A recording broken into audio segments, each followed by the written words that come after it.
Suppose independently अपने अंदर में ये क्वालिटीज इनेबल करना चाह रहे हैं, तो उसके लिए बेस्ट अप्रोच है सेल्फ रिफ्लेक्शन। हम्म। ठीक है, बंदा जब सेल्फ सेल्फ रिफ्लेक्शन करेगा, खुद को जानेगा, तो ही will have certain clarity and strength to hmm. Take the right action. Hmm. I should seek help.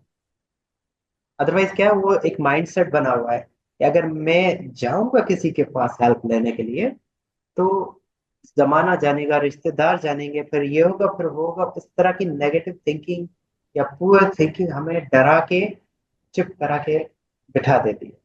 Hmm. But point is that कि भाई, जब तक मैं बात नहीं करूंगा, हाउ विल समवन नो कि I am going through something hard, मैं किसी प्रॉब्लम से गुजर रहा हूँ, मैं सफर कर रहा हूँ। जब तक मैं ही बाहर नहीं निकालूंगा, तो मेरी कोई हेल्प कैसे करेगा? That's not possible. तो हमें ये चीज, एक तो सेल्फ रिफ्लेक्शन क्रिएट करना चाहिए, लर्न करना चाहिए कि सेल्फ रिफ्लेक्शन कैसे किया जाए, खुद को सही। कैसे जाना जाए। और इन केस नहीं आता, तो एक जनरल एडवाइस है कि जब तक हम्म। बात नहीं करोगे, जब तक शेयर नहीं करोगे किसी से, ओपन नहीं होंगे, तो आपकी प्रॉब्लम कहीं कम नहीं होगी, वो डे बाय डे बढ़ती जाएगी, बढ़ती क्योंकि जाएगी।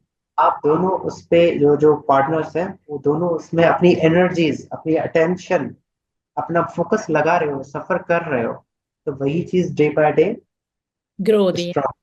हाँ, क्योंकि फीड ही उसको कर रहे हैं ना, प्रॉब्लम को, हम्म। सफर को ही हम फीड करवा रहे हैं। तो जैसे ही फीड करा रहे हैं, वो प्रॉब्लम स्ट्रेंथन होता जा रहा है। सही, स्ट्रेंथन होती जा रही है। ट्रू। आपके ख्याल में जहन का बदलना, या मोटिवेशनल, या लाइफ में डिसिप्लिन लाना, इन तीनों में से ताकतवर चीज, पावरफुल चीज क्या है? सबसे ज्यादा डिसिप्लिन। डिसिप्लिन। एंड अगर मैं आपसे थोड़ा सा डिग इन करूं, क्यों और कैसे अफेक्ट करता है? देखिए, डिसिप्लिन ये है कि मेरे पास हर काम करने का टाइम है, एटीट्यूड है, मुझे ये काम करना है। और suppose I just committed a person कि मैं आपसे कल इतने टाइम पर मिलूंगा। ठीक है, मैंने आश्रा दिया था फॉर एनीथिंग, कि इम्पोर्टेंट था, या गॉसिप्स करनी थी, या उसको जस्ट सपोर्ट चाहिए थी, वट एवर इट इज। और जब मैंने कमिटमेंट की, एंड नाउ अब मैं ये देख रहा हूँ कि यार वो बंदा ऐसा है, बंदा वैसा है, इस तरह करके उसको इग्नोर कर रहा हूँ। तो हम्म। ये हो गया डिसिप्लिन।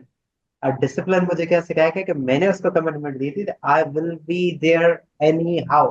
हम्म। भले बाहर के हालात सही नहीं है, या मेरी हेल्थ अच्छी नहीं है, या अभी मेरा एक दूसरा अच्छा बेहतरीन दोस्त या यूजफुल फ्रेंड मुझे कॉल कर रहा है। अब वो जो ये क्या होता है बेसिकली, जब वैल्यू देते हैं,